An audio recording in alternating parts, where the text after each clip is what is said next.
안녕하십니까. 그 첫 검사 출신이십니다. 그래서 전문성이 부족하다는 지적이 있는데 거기에 대해서 좀 어떻게 생각하는지 한 말씀 부탁드리겠습니다. 일각의 그런 우려를 잘 듣고 있습니다. 그렇지만 제가 그동안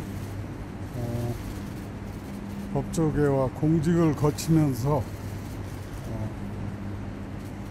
쌓아온 법률 지식이나 규제와 관련된 여러 가지 경험들을 토대로 저에게 맡겨진 직분을 성실하게 수행해서 그런 우려를 불식시키도록 노력하겠습니다.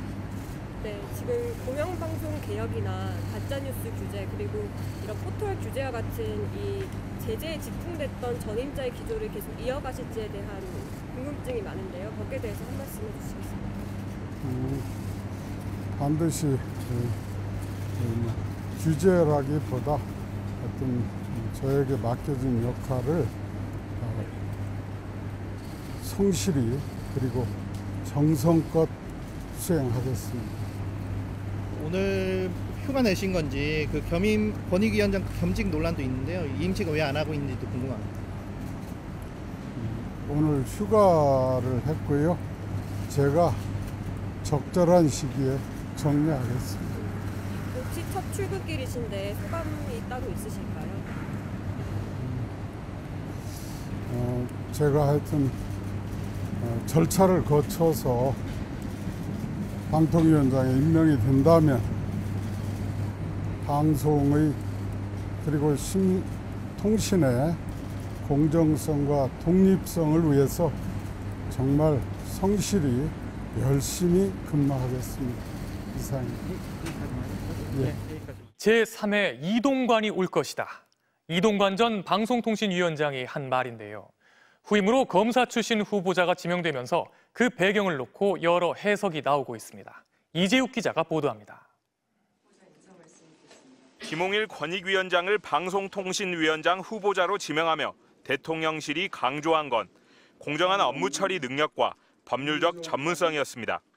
윤석열 대통령과의 사적인 인연, 특히 방송통신 분야의 전문성이 없다는 부담에도 김 후보자를 지명한 배경에는 정부가 강력하게 추진했다 법적인 문제로 제동이 걸린 방통위의 현안들이 있습니다.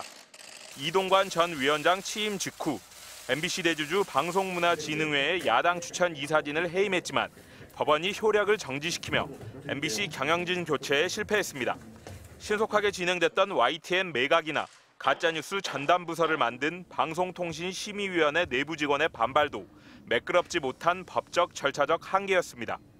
여기에 권익위원장 시절 KBS 이사들의 법인카드 사용을 문제 삼아 이후 방통위가 KBS 이사장을 교체하는 데 일조했고 비슷한 이유로 박문진 이사들의 사안을 경찰에 이첩하는 등 그동안 방통위 사안에 대해 직간접적으로 관여했다는 점도 위원장 지명에 고려됐을 것으로 해석됩니다. 방통위를 통해 가지고 여러 인사들이 진행이 되고 있고 그 인사와 관련돼 가지고 여러 가지 지금 사건들이 계류가 되어 있습니다. 그런 부분에 있어 가지고의 적극적인 법적인 대응 또한 하나의 염두에 두고 있는 것입니다. 방통위가 올해 안에 가짜뉴스 근절 종합대책을 내놓기로 한 점도 김 후보자가 필요한 이유입니다. 국정감사에서는 야당으로부터 가짜뉴스 대책이 위헌, 위법적이라는 지적을 받았고 김만배 녹취록을 인용 보도한 방송사를 방통위가 실태 점검한 것과 관련해서는 이동관 전 위원장이 직권 남용 혐의로 고발을 당하기도 했습니다.